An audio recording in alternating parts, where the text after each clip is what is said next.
And ఆ తర్వాత నుంచి we're in touch for the next 3-4 years. అంటే ఎవ్రీ ఇయర్ ఒక 2 days అయినా నేను వెళ్ళి కలిసేవాడిని, డెట్రాయిట్ వెళ్ళి కలిసేవాడిని, లేకపోతే అలా ఒకటి ఫోన్ కాల్స్ ఇవి అవి. As a matter of fact నేను న్యూజెర్సీలో ఉన్నప్పుడు కూడా మన ఐ డ్రీమ్ క్యాడ్ వాసు ఉన్నారు కదా, he use to travel in the same train. అలా మీకు పరిచయం? అలా పరిచయం ఉంది. అప్పుడు ఆయన క్యాడ్ వాసు అనేవాళ్ళం. సో అలాగా, సో యా ఆ పరిచయం ఉంది. But anyway, so during that time, అదే టైంలో నేను న్యూయార్క్లో ఉన్నప్పుడు NYFAకి వెళ్ళడం, ఈ జాబ్ చేసుకోవడం, ఇవన్నీ చేసాం అనమాట.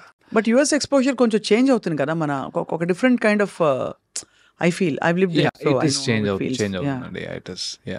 డెఫినెట్ గా ఒక కాన్ఫిడెన్స్ అంటారా, లేకపోతే సంథింగ్ ఎల్స్? అంటే కాన్ఫిడెన్స్ కంటే కూడా మీరు సొంతంగా పనులు చేసుకోవడం అలవాటు చేసుకుంటాం. ఫస్ట్ థింగ్ మీరు సెల్ఫ్ రిలయంట్ అయిపోతాం. అది ఒక్కసారి ప్రాబ్లం కూడా యాక్చువల్గా. ఇక్కడ ఈ సెటప్ లో అది వర్కౌట్ అవ్వాల నాకు. It is very hard to be guy from US. అవును, కరెక్ట్. అది ఉంది. మీరు ఇంతమంది స్టార్స్తో వర్క్ చేశారు కదా రవి గారు, ఎవరితోనైనా దోస్తీ అయిందా? జూనియర్ NTR గారితో కానీ, బాబు గారితో కానీ? అంటే దోస్తీ అనేది కొద్దిగా పెద్ద వర్డ్ అవుతుందండి, కానీ because we don't spend so much time. Okay, ఆయన ఇప్పుడు జూనియర్ NTR గారిని ఆ టైంలో కలవటం. ఆ తర్వాత నేను ఆయన యమదొంగ సెట్స్ కూడా వెళ్ళామండి, ఒక 2-3 సార్లు వెళ్ళాను అనమాట. I use to seek his time, వెళ్ళి ఎలా ఉన్నారండి అది అని చెప్పి I use to spend some time actually. ఆ మాత్రం దోస్తీ ఉండింది ఆ టైంలో. బట్ ఆఫ్టర్ దాట్ నేను కూడా మళ్ళీ US వెళ్ళిపోవటం, ఆయనతోటి వర్క్ చేయలేకపోవటం, అంటే ఎక్కడో మళ్ళీ the character should play. Correct. See I'm not his personal friend, more like work place లో ఉంటేనే ఒక టైం అసోసియేషన్. ఎలా ఉండేవారు కానీ మీతో? అది he is a blast of energy.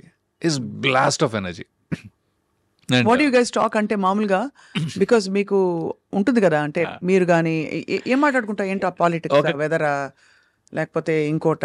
Weather కాదు కానీ ఒక ఇంట్రెస్టింగ్ టాపిక్ ఏంటంటే, ఐఎమ్ లైక్ 49. ఓకే, విషయం ఏంటంటే NTR గారు he's too young, very young, even though is like there. అయితే he went to Saint Mary's junior college, Saint Mary's degree, right? Saint Mary's degree college principal నా classmate. ఓహో, అయితే మీరు గురుస్థానంలో ఉన్నారు అలా చూస్తే. అయితే NTR షాక్ అన్నమాట. ఏంటి, నువ్వు మహేందర్ రెడ్డి గారి క్లాస్మేటా? హే, నువ్వు అసలు నీ వయసు ఎంత అని, that was the first time and he was like shocked అనమాట. అయితే లైక్ నేను సరే ఓకే ఆ టాపిక్ వద్దు అంటే కూడా he was like pulling me on that one actually. అదొకటిను. ఇంకోటి బాగా గుర్తున్న విషయం ఏంటి అంటే, హీ ఈజ్ లైక్ సీన్లో NTR బావ కాళ్ళు పట్టుకోవాలి, బావా ప్లీజ్ యూనో నా చెల్లి జాగ్రత్త టైప్లో ఏదో ఉంటుంది. అయితే వాజ్ ర్యాగింగ్ మీ. నేను వచ్చి నీ కాళ్ళు పట్టుకోవాలా? గురుగారు నాకు సంబంధం లేదు, కావాలంటే మీరు డైరెక్టర్ గారు నేను తారక్ గారు ప్లీజ్ డోంట్ నన్ను ఇన్వాల్వ్ చేయకండి, మీరు చూసుకోండి, నేనే నన్ను ఎందుకండి లాగుతున్నారు దీంట్లో అని చెప్తే, ఇలా కాదు, నేను సినిమా రిలీజ్ రోజుని అరే పక్కా రవిని తీసుకురండి, మనతో పాటే సినిమా చూస్తాడు, తను ఫ్రంట్ రోలో కూర్చోబెడతాను, నా కాళ్ళు పట్టుకునే చూస్తాను. అప్పుడేమవుతుంది తెలుసా, నా ఫ్యాన్స్ నీ చూసుకుంటారు. అరే ఇంత ఆఫర్ ఎందుకు బాబు నాకు, నేను నా స్థానంలో నేను బాగానే ఉంటాను, చుట్టుపక్కల కూడా కనిపించనని. రాఖీ రిలీజ్ తర్వాత మాత్రం నేను మాత్రం మీతో ఉండనని చెప్పేసా. So I think that beautiful memories ఇవన్నీ. హీఈస్ అమేజింగ్ అండి, he's very very good, he's super good actually.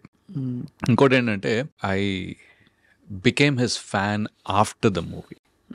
అంటే అంతకు ముందు కూడా he's done fab job, okay, కానీ అప్పటికి నేను కూడా యాక్టింగ్లో లేను కాబట్టి ఇది ఎంత కష్టం అనేది నాకు తెలీదు.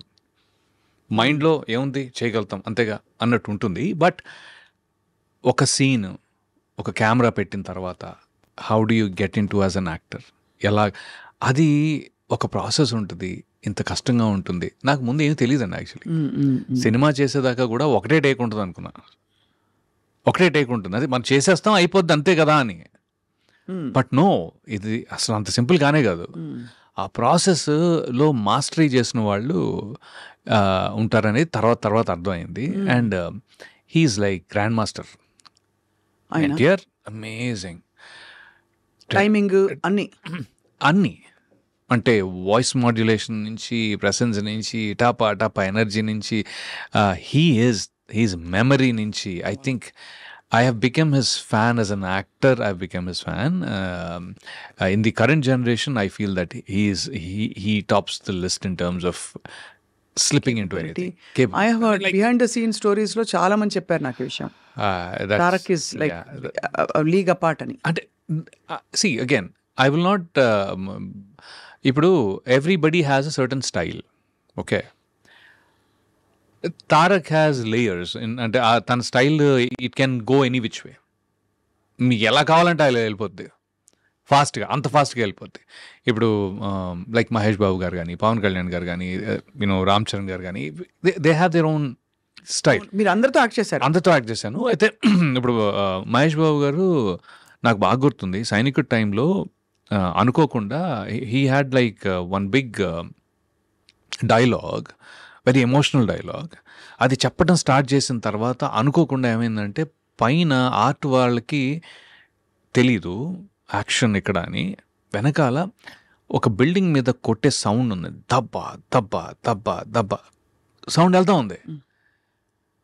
అసలు డైరెక్టర్ గారితో సహా అందరం షాక్ అనమాట. ఓ ఇదేంట్రా టేక్లో, అది ఎమోషనల్ సీను, పెద్ద scene.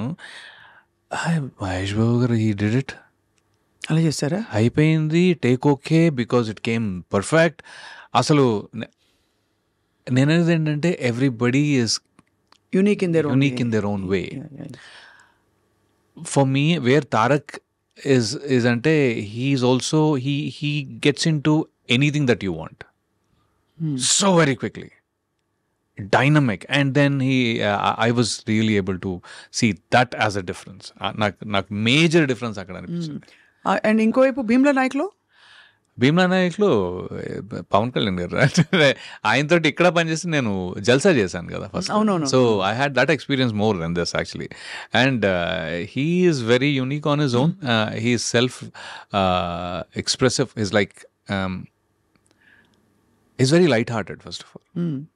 Very light hearted, very genuine throw. అది నాకు బాగా నచ్చుతుంది ఆయన. ఓకే, అంటే హీఈస్ వెరీ క్యాజువల్.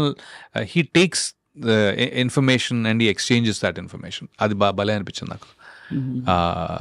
ఆయనతో అయితే బేసికలీ ఆయన జానీ గురించి మాట్లాడా. సో లైక్ ఓకే, సో ఎందుకు నచ్చింది జానీ అనే టైప్లో. So I think everybody has their unique presence. And మీకు థ్రిల్ అనిపించి ఉంటుంది కదా, మీరు ఏదో యాక్టర్ అవుదాం అనుకున్నారు సరే, బట్ పెద్ద పెద్ద హీరోలతో పాటు యాక్ట్ చేయడం అంటే అది ఒక డ్రీమ్ కమ్ ట్రూ. అది డ్రీమ్ కమ్ ట్రూ. మీరే హీరో అవ్వచ్చు, ఫ్రాంక్లీ మీరే హీరో అయి ఉండొచ్చు కదా అని కూడా చాలా మందికి అది అంటే అదే అంటున్నా. I think it is a very long game. Okay, దీంట్లో ఏంటంటే మీకు లక్ చాలా ఇంపార్టెంట్. అయితే what I will advise people who want to be actors also is that they have to keep on working hard in a discipline without expecting anything. Hope ఉండొచ్చు కానీ they have to constantly improve their skill. ఏదో ఒక టైంలో అది బయటకు వస్తుంది.